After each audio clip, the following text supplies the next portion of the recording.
Apple Gang. Hi guys, and welcome to another video of iPhone Helper. Today I am going to show you guys how to make announce callers out loud on your iPhone, any iPhone.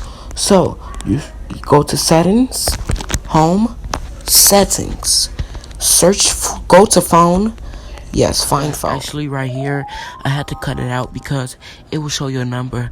But after you press phone, on top of the list above calls, right under that, it should say announce callers, and clicked on that. You will see never, headphones only, headphones in the car, or always. I would like you to enable always. Never means it will never announce calls. Always announce incoming calls.